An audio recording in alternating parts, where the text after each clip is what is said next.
Bonjour chers téléspectateurs, bien-aimés dans le Seigneur, bonjour une fois de plus, nous vous souhaitons une très bonne santé au nom de toute l'équipe de Eder TV et de votre émission Alpha Omega.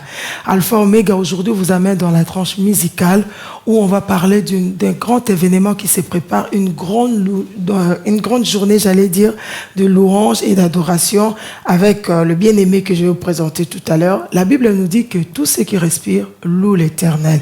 Si vraiment nous pouvons regarder du fond de nous, comme David dit, mon âme bénit l'Éternel et n'oublie aucun de ses bienfaits. Si on doit compter vraiment le bienfait de Dieu, on n'aura même pas une journée pour louer. Ça sera toute la vie. Alors si on trouve un petit moment, rien qu'un moment, pour passer des moments d'adoration et de la louange, c'est vraiment quelque chose de bien. Vous qui sommes en train de nous regarder, pouvez ensemble nous joindre à nous avec ces grands événements de cette grande journée de louange. Permettez-moi d'abord, je vais recevoir mes invités et puis on va parler de ces bons moments. Mon frère Patrick, bonjour. Bonjour maman. Bonjour frère Kacher. Vous allez bien? Très bien. La famille, ça va? L'église aussi? En tout cas, nous aussi, ça va. Eder TV, ça va bien. Toute l'équipe va bien aussi. Alors, nous sommes là aujourd'hui pour parler de ces grands événements. J'appelle ça grand parce que dans les choses de Dieu, il n'y a pas de petites choses. Même si on dit c'est une grande journée de louange, même si c'était écrit une petite journée de louange, pour moi, quand on passe des moments de louange, c'est déjà grand. Donc, on va parler de ça aujourd'hui. Et alors, je vais vraiment vous laisser la liberté de venir parce qu'aujourd'hui, il est vraiment question de faire savoir cette journée, faire inviter les gens peut-être qui ne sont pas au courant, encourager ceux-là qui ont déjà participé à cette journée. Je vous laisserai vraiment la liberté de pouvoir inviter, de pouvoir parler, de pouvoir partager avec tout le monde.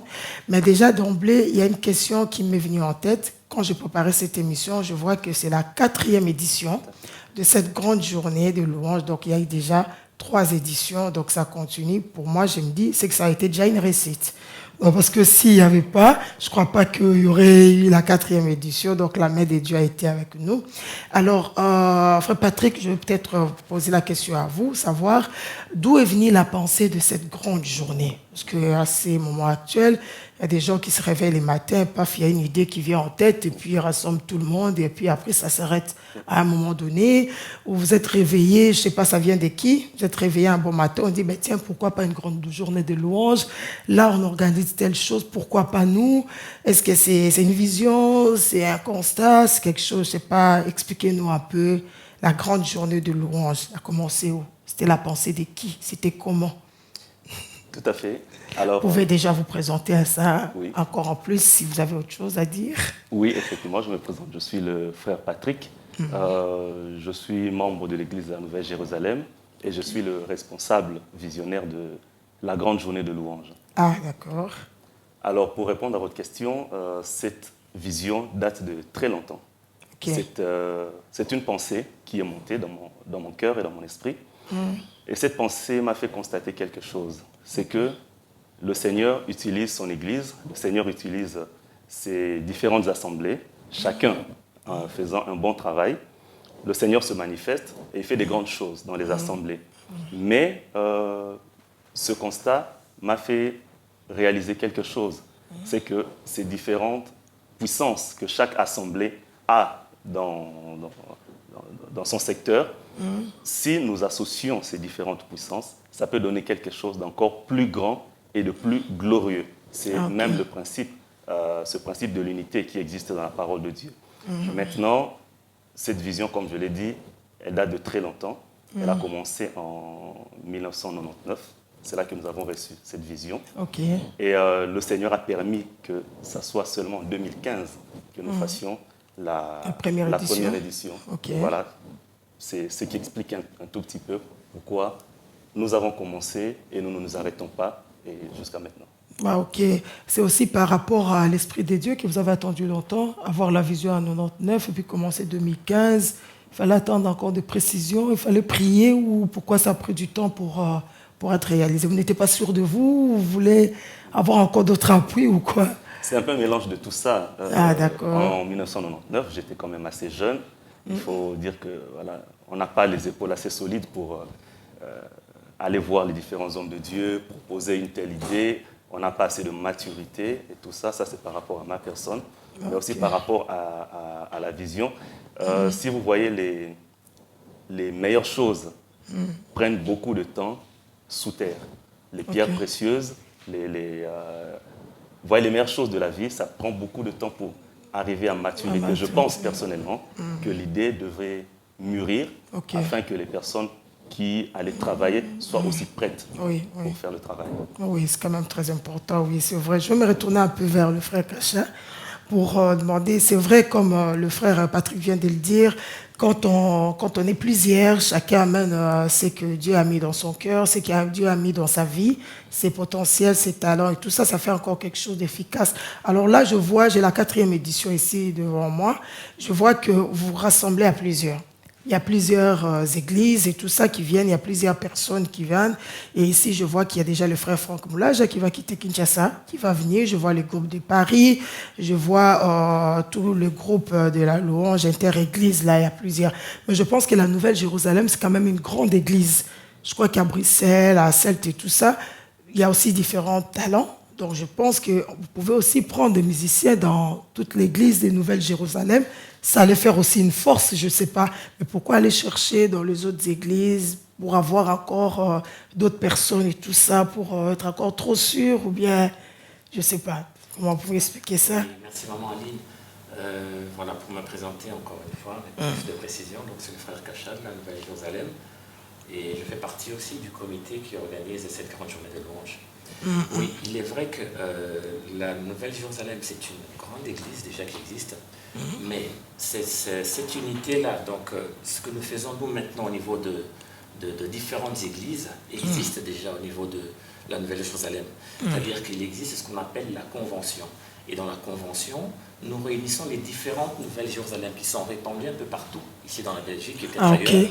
Et c'est là que nous nous retrouvons déjà pour ensemble célébrer l'Éternel. Pour avoir une journée où c'est pendant un week-end pratiquement, nous célébrons l'Éternel. Mais la vision ici, c'est aller au-delà de cette porte de la Nouvelle-Jérusalem. Mais c'est vraiment étendre notre champ pour que tous ensemble, donc comme étant membres du corps de Christ, que nous puissions non seulement faire partie de cette église locale, si je peux dire ainsi, mais l'église tout entière avoir cette vision-là de se mettre ensemble pour louer Dieu. Ce que je peux faire, même mieux, donc, si on retourne un petit peu dans la parole, on peut voir par exemple dans Genèse 11, je vais un petit peu vous relater une histoire qui s'est passée à ce moment-là. La Bible dit dans Genèse 11, toute la terre avait une langue et les mêmes mots. Donc ça veut dire ici qu'à ce moment-là, il n'y avait pas encore de français, de lingala ou de tout ce qui peut être néerlandais et autres. Non, tout le monde avait une seule langue et les mêmes mots. Alors on descend un peu plus bas, à partir du verset 4, ils dirent encore, allons, bâtissons une ville et une tour dont le sommet touche au ciel et faisons-nous un nom afin que nous soyons pas dispersés sur la surface de toute la terre. L'Éternel descendit pour voir la ville et la tour que bâtissaient les fils des hommes. Et l'Éternel dit, voici, ils forment un seul peuple et ont tous une même langue. Et c'est là ce qu'ils ont entrepris. Maintenant, rien ne les empêcherait de faire tout ce qu'ils auraient projeté. Allons, descendons, et là, confondons leur langage afin qu'ils n'entendent plus la langue les uns des autres. Ça veut dire quoi ici? Ça veut dire qu'ici, on nous explique qu'au départ, sur la terre, tous les hommes étaient unis. Il n'y avait qu'une seule langue et un seul mot. Ils parlaient tous le même langage. Au point où ils étaient capables de dire, mettons-nous ensemble, nous allons bâtir une tour et on va toucher le ciel. Et ils sont arrivés à le faire. Mais Dieu qui descend et dit, tiens, c'est quoi ça? Ils sont arrivés à faire ça? Alors, s'ils sont tellement forts ensemble comme ça, on va les séparer. C'est à partir de ce moment-là que Dieu a mis les langues sur la terre et nous a dispersés. Aujourd'hui, il y a les Chinois, Américains, Russes et autres, ce n'est pas les mêmes langues. Ces gens sont séparés, nous sommes tous séparés au niveau des langues aujourd'hui. C'est ce qui fait qu'il n'y a pas cette unité-là. Chacun évolue un petit peu de son côté. Chacun veut dire, moi, je suis plus fort que l'autre. Mais si nous, chrétiens, maintenant, nous réalisons cette force qu'il y a eu dans l'unité, que nous nous mettons ensemble, Parler le même langage. Parler le même langage, oui. louer l'Éternel ensemble. C'est tout ce que nous pouvons souhaiter actuellement pour qu'ensemble nous soyons forts, ensemble que nous puissions répandre la parole de Dieu. Donc c'est ici, donc, pour répondre vraiment à la question, c'est vraiment dans cette pensée-là, dans l'unité, dans le corps de Christ, mais pas de l'Église. Ah, ok. Alors, si je peux me permettre de me demander, alors, quelles sont, je sais pas, je n'ai pas la première, la deuxième et la troisième édition ici pour rappeler, si vous pouvez quand même nous expliquer comment ça s'est passé. Et bien, ce que je voulais savoir, c'est savoir maintenant, quels sont les critères? Comment est-ce que vous ciblez? Parce que je crois que, ici, par exemple, je vois la chorale de Paris. Je pense que dans Paris, il n'y a pas que ça comme chorale. Maintenant, je ne sais pas, c'est parce que vous connaissez quelqu'un là, ou bien, comme là, je vois le frère Franck, comme là, il va venir de loin. Il y a aussi le frère Henri dans les moulages. Alors, pourquoi seulement le frère Franck? Pourquoi seulement la chorale de Paris? Vous travaillez déjà en partenariat avec ces groupes-là, ou c'est un choix comme ça? Je ne sais pas. Qui va répondre? Pas de vous. Vous avez déjà un tout petit peu répondu à la question en parlant des connaissances. En fait, la grande journée de louange, au départ, nous visions les églises de Liège.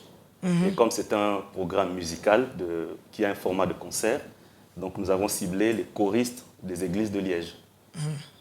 La première édition, nous étions juste entre nous. Nous avons commencé du début jusqu'à la fin. Nous avons chanté entre nous. Et cette plateforme, j'en profite pour le dire, cette plateforme s'appelle Équipe de louange inter-église, donc ELIE. Donc la première édition, nous l'avons fait juste entre nous. Mais étant dans ce monde de la musique, nous avons des connexions. À la deuxième édition, par les connexions, par les connaissances que nous avons eu 2 chorales invitées. La chorale de Paris, Anne, ainsi que la chorale Génération Gospel de Luxembourg. Ah, d'accord. À la 3e édition, nous avons eu aussi 3 invités, je dirais. Le frère Joseph Moussio, qui fait partie de l'église ICC de Paris. Le frère Jojo Botena, qui est un ancien liégeois. Et encore la chorale âme.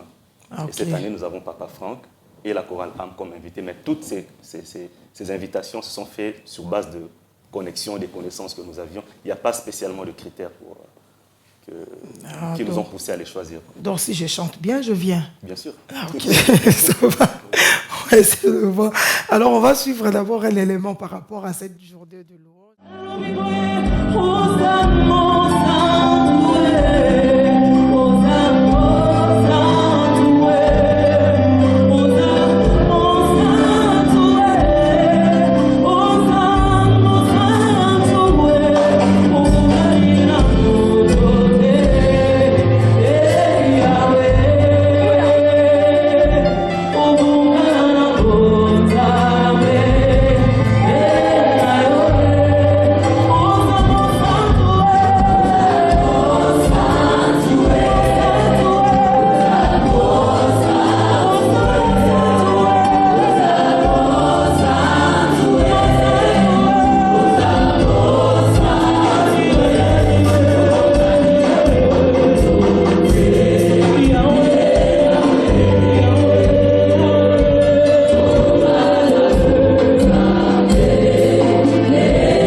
Voilà, merci beaucoup à toute l'équipe technique. Je reviens sur place avec mes invités.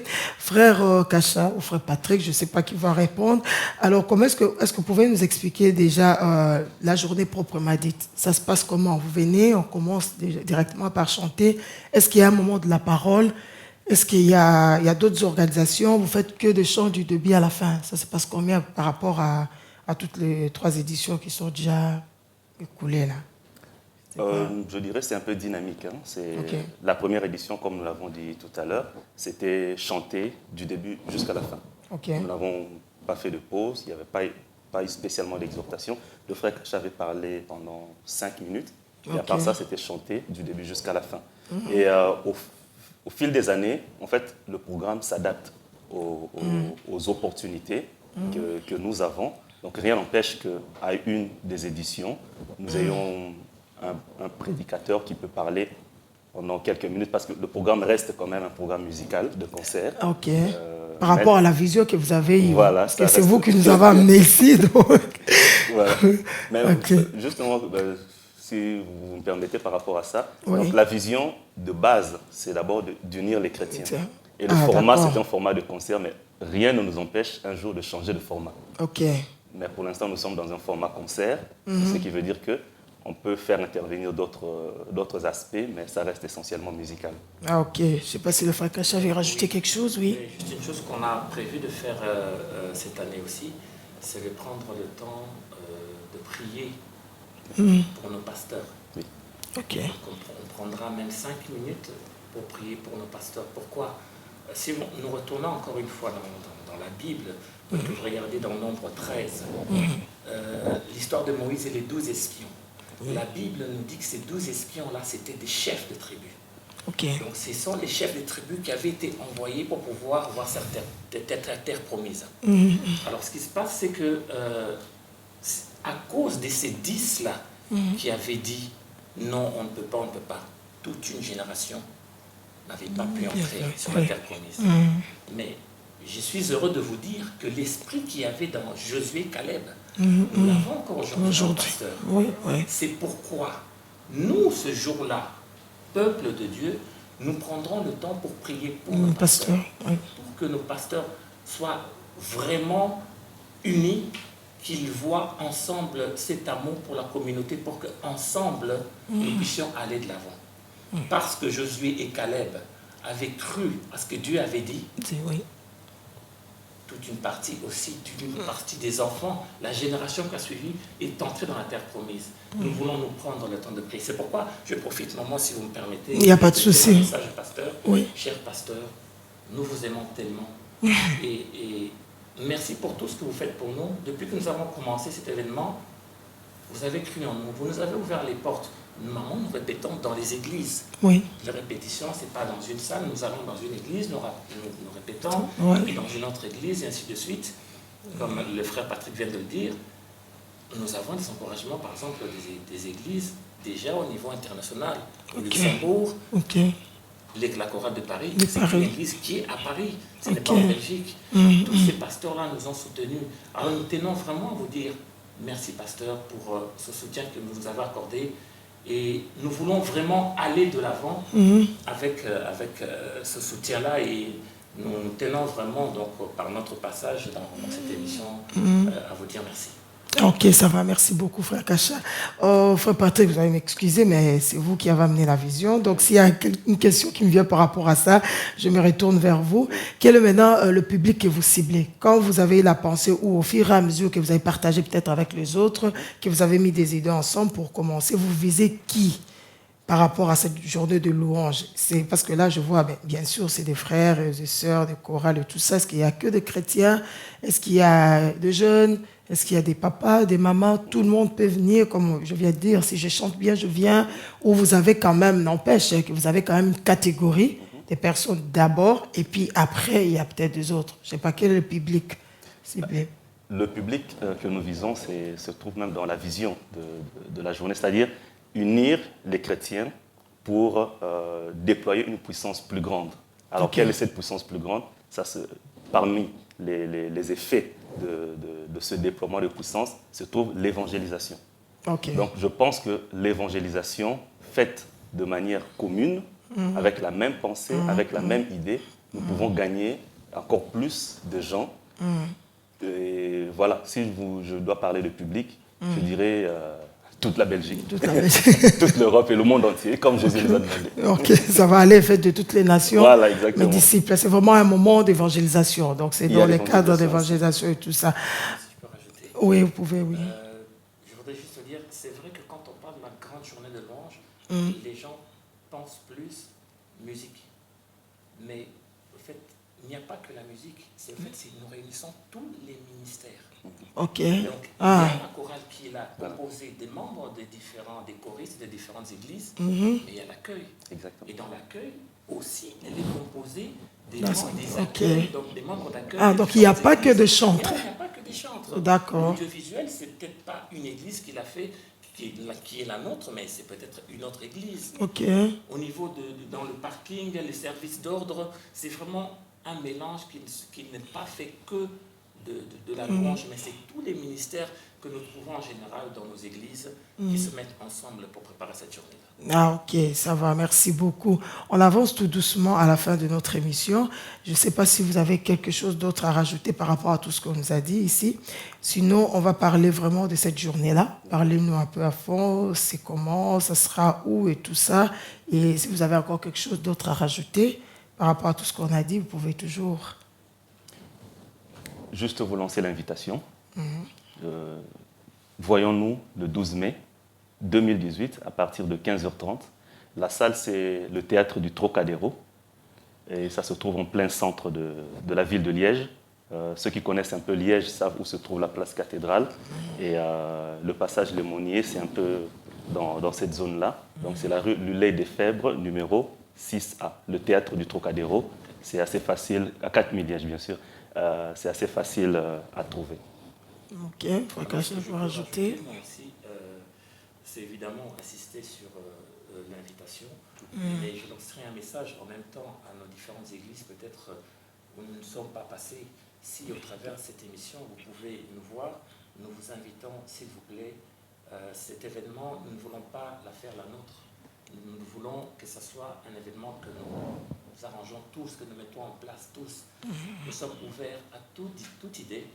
Donc, si vous pensez nous apporter quelque chose, une amélioration, peut-être qu'on doit changer notre manière de faire les choses, améliorer ceci, nous voulons aller de l'avant, mais nous voulons que chacun de nous soit impliqué. Nous voulons que chacun de nous, de nos différentes églises, se sente responsable par rapport à cet événement que nous faisons. Donc, si nous ne sommes pas encore passés chez vous, sachez que nous vous aimons, nous n'avons peut-être pas eu le temps, mais venez nous rejoindre ce 12 mai, donc à Liège, donc sur place, le théâtre Trocadéro, donc rue Luley de Fèvres, donc 6 à 4000 Liège. Okay. Donc voilà un petit peu. Merci de rien. Je vais rajouter que l'entrée est libre et c'est gratuit. C'est gratuit, voilà. Ah, ok, parce que c'est ce que je vois ici. Voilà, on arrive vraiment à la fin de ces moments. Je n'ai pas plus rien à rajouter. Voilà. Donc, ne manquez pas ces grands événements, cette grande journée de louange. Il n'y a pas que des chantres, comme on a dit. Donc, tout le monde peut venir. Si vous voulez apporter votre soutien, vous voulez mettre la main à la pâte, vous êtes vraiment le bienvenu. Vous êtes la bienvenue pour qu'ensemble, comme je l'ai dit au début, que nous puissions louer l'Éternel. La Bible dit que tous ceux qui respirent louent l'Éternel. Donc, si tu respires, tu viens louer avec nous le 12 mai avec cette grande vision, cette belle vision qui réunit tout le monde, qui réunit le monde entier, comme on a dit. Ça ne se limite seulement pas à la Nouvelle Jérusalem, mais c'est pour toi, c'est pour moi, et ensemble, nous allons faire cette force-là, comme on vient de nous lire là dans Genèse, pour que la gloire et l'honneur ne reviennent que à notre Dieu. Voilà, je vais dire un grand merci, moi, à toute l'équipe technique, et un grand merci à vous, au frère Cachin et au frère Patrick, d'avoir répondu à cette invitation et de nous faire quand même cet honneur aussi de pouvoir présenter cette grande journée de louange. En tout cas, je vous souhaite plein de succès encore. En plus, je prie vraiment que la main de Dieu soit sur nous pour qu'il y ait encore la 5e, 6e et puis d'autres éditions et que ça s'étende encore un peu plus. Donc voilà, ne manquez pas, chers téléspectateurs. Nous vous souhaitons une très, très, très bonne santé et les rendez-vous est pris le 12 mai. Ne manquez pas, que le Seigneur vous bénisse.